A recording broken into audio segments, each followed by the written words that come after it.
And this is my RC channel. In this video, I'm going to be unboxing the Avios Grand Tundra Plus. This is a new version of the Grand Tundra. For those of you who are unfamiliar, this is a stall type aircraft, trainer type style, tail dragger, two primary wheel landing gear, ailerons, flaps, throttle, rudder elevator. It's a really nice plane. This is a kit that I've been wanting to get for a while. The last time they had a run of these, I missed out on it and regretted not getting one faster. They are back in stock again at HobbyKing, and they are $349.99 right now. That is a very nice price because this is a PNP type kit. You just put a receiver in it, a battery, and you're good to go. Everything else is included. The servos are metal gear. The one improvement that they seem to have done between this iteration and the previous one is they improved the connectors at the wings to a plug-in style. So it's removing a couple of screws and just unplugging the wing halves from the fuselage. And the plane goes together again just the same way in reverse.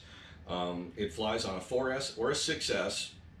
If you like want to tow a glider with it or do some a lot of aerobatic flying, really have some fun with this, you definitely want to go with the 6.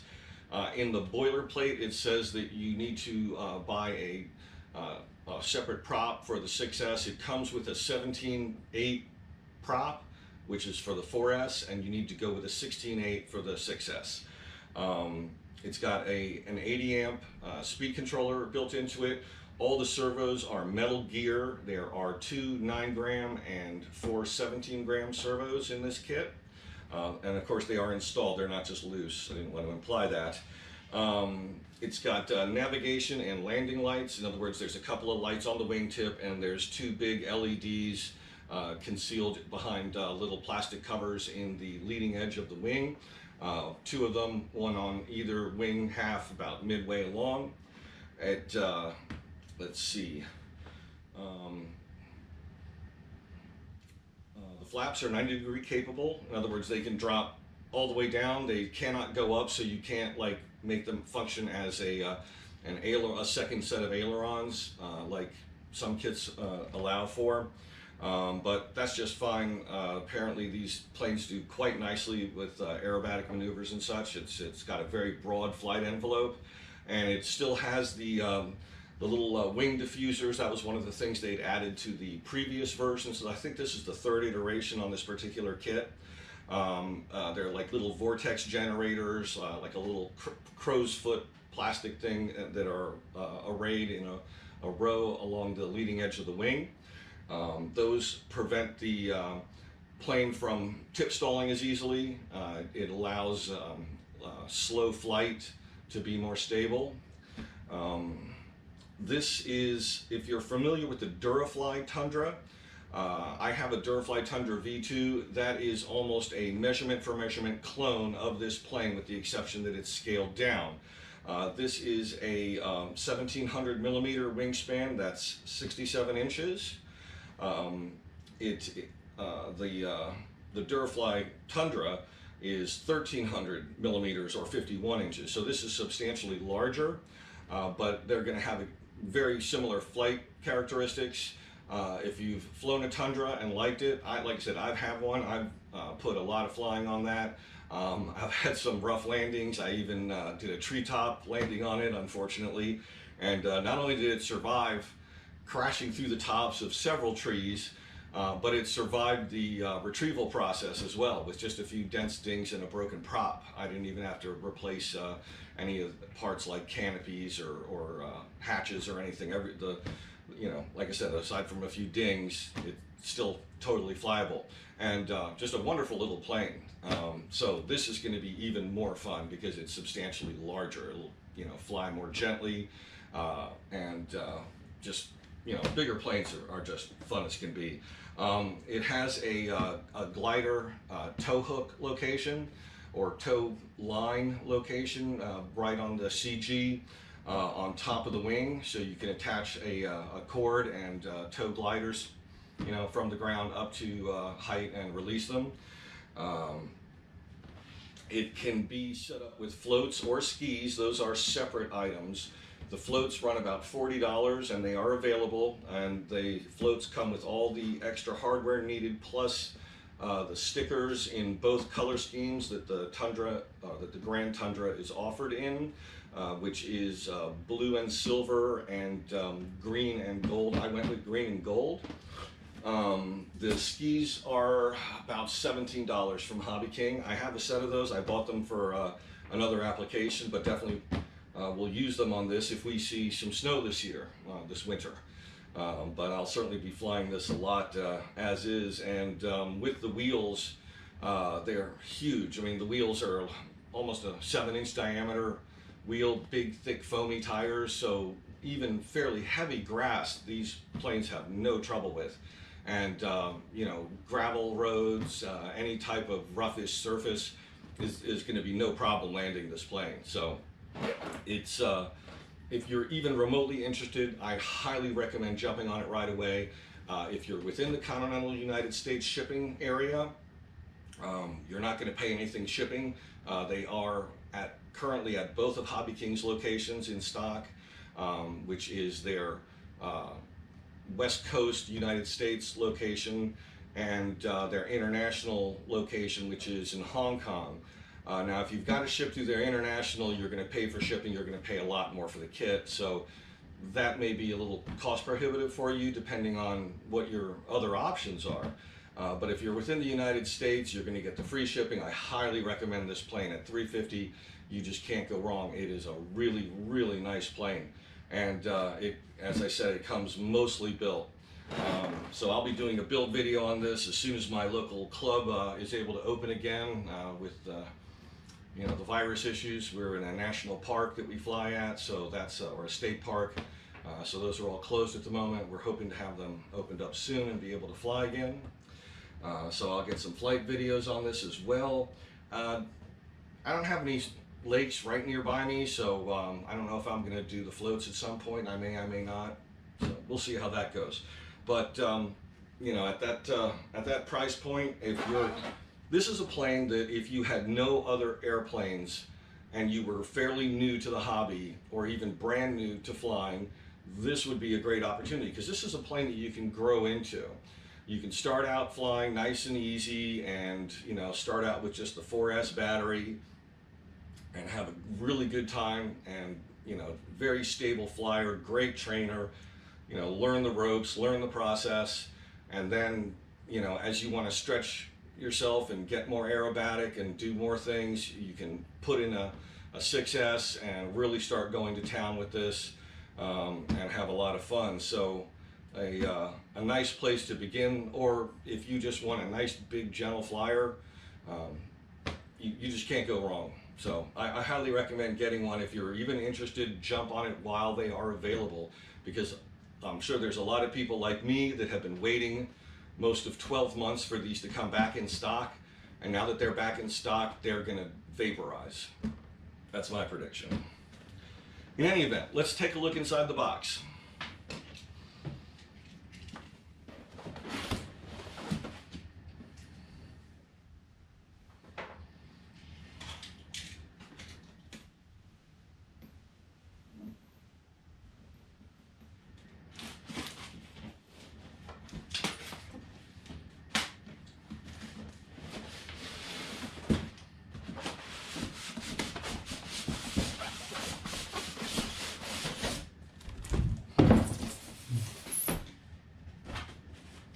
And as usual, HobbyKing delivered this kit with no dents in the larger box that it was inside.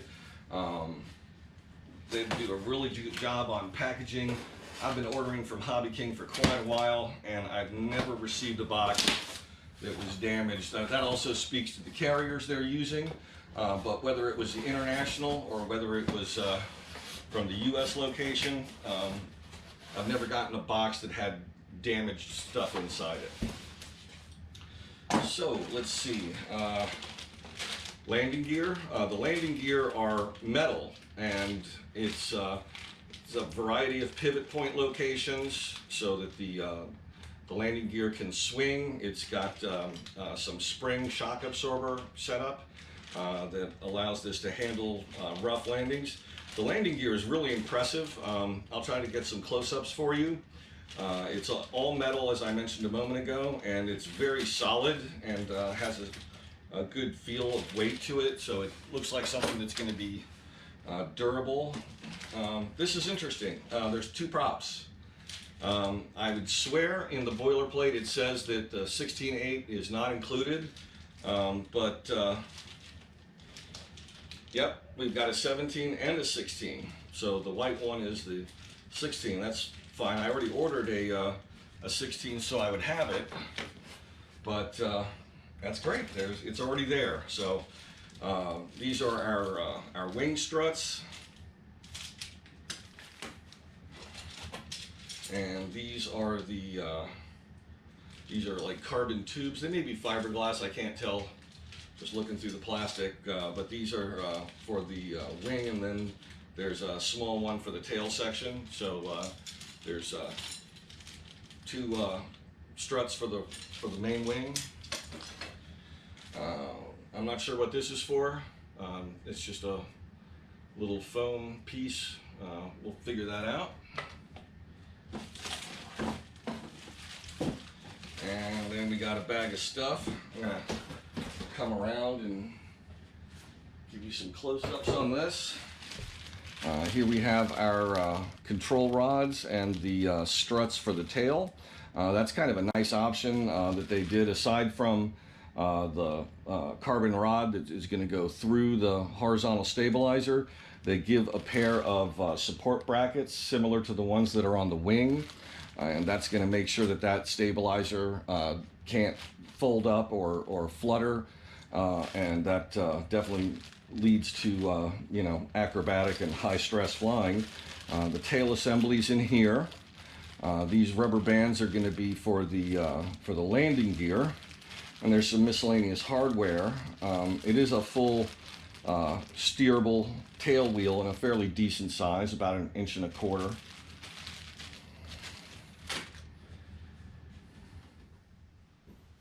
Our nice big foamy wheels, and as you can see, they're nice and squishy. And this is a closed cell plastic or a closed cell foam, so they're not going to absorb water.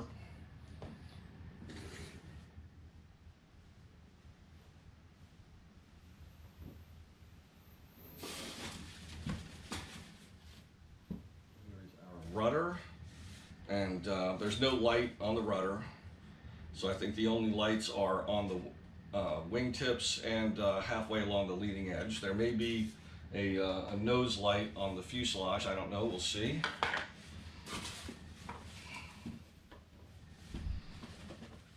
And here are the two halves of the horizontal stabilizer.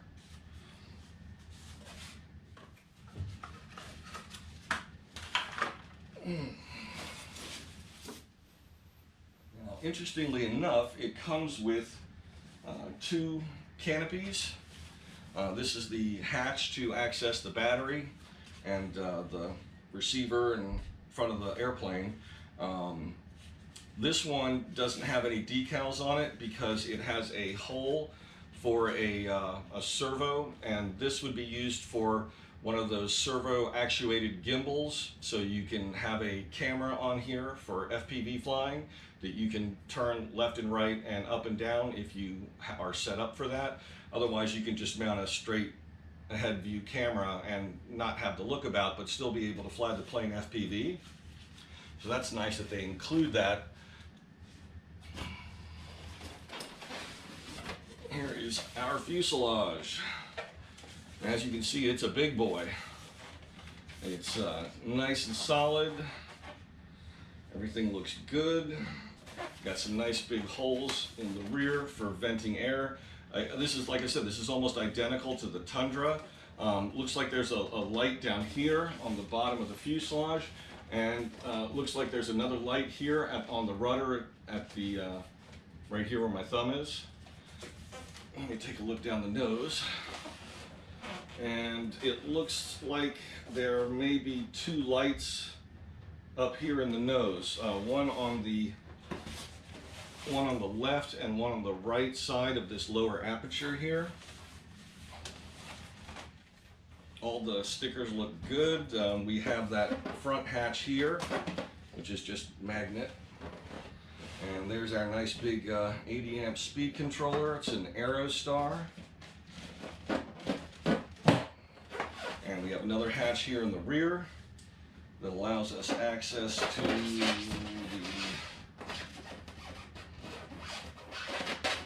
interesting.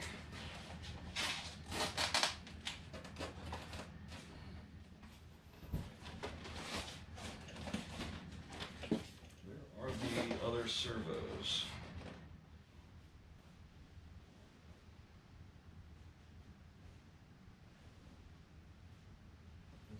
I'm not seeing the servos for the tail. Oh, they're in the tail. What am I thinking? I'm thinking my Tundra, because in the Tundra, the servos for the rudder and stab are right here with push rods. I was looking right at one of them and was obviously blinded by my past memories. So these are the two, must be the two 9-gram servos right here. And the 17-gram servos are the ones in the wing, I would assume.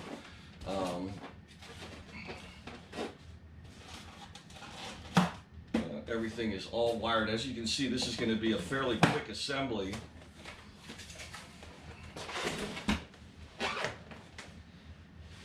And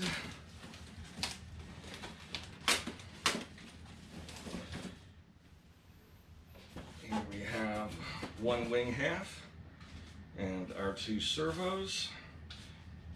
You know, I think the smaller servos, the 9 grams, are the ones that are on the flaps, and the 17-gram servos are on the ailerons and on the tail feathers. I'm not sure, but that's the way it looks from the size. It looks like this is the smaller servo. I'm not sure why they would use a smaller servo for flaps. Flaps usually require a bit of holding power, but they may have done the testing and that's all that was needed. It may just be that they've got a lot of leverage set up there.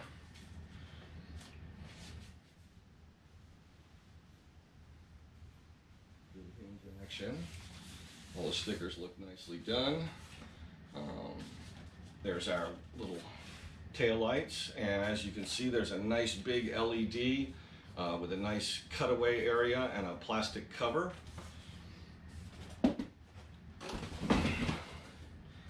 So when these plug into the fuselage, that's going to be about our wingspan right there. That's a nice big plane. Well, that's all for this video. I just wanted to do a basic unboxing and tell you about the airplane and its recent reavailability. I'm going to do a build video on this directly and go over anything I find along the way that is of interest. I hope you enjoyed this video. I hope you learned something.